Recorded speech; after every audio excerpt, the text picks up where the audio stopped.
This is 9 News Now. The mea culpas continue for New York Congressmember Anthony Weiner.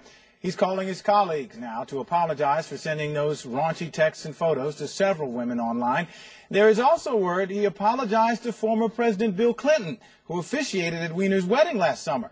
Meanwhile, the calls for the congressman to resign are just growing louder. Today, former DNC chair and current Virginia Senate candidate Tim Kaine said that the best thing for Weiner to do is to step down. You know, aside from stepping down, Anthony Weiner has a lot of apologizing to do, especially to his wife. She's a top aide to Hillary Clinton. And it's not the first time a high-profile couple has had to confront questions about just what constitutes cheating.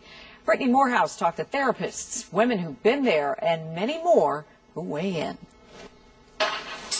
As she reads the press conference transcripts, Susanna Quinn considers all the elements about the story of New York Congressman Anthony Weiner. When the story broke, I knew immediately that it was a direct message gone awry. She knows because she's on Twitter, where she often tiptoes around her messages since her husband is a high-profile lobbyist. I can't tell you how many times a week my husband calls me and says, you have to take that tweet down. But an opinionated tweet is a whole different thing than what Weiner sent out. He lied.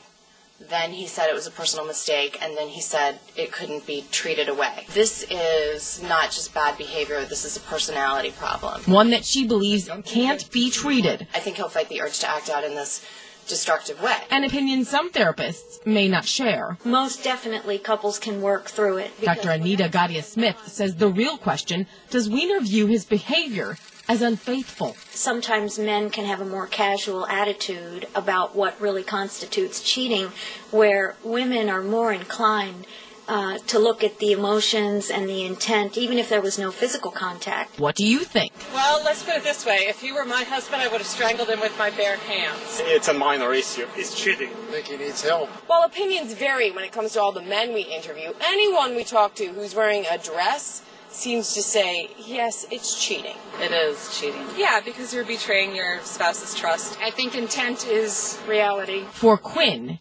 intent is everything. If you're stepping outside the boundary of your marriage for fulfillment, I think it's being unfaithful. Brittany Morehouse, 9 News Now.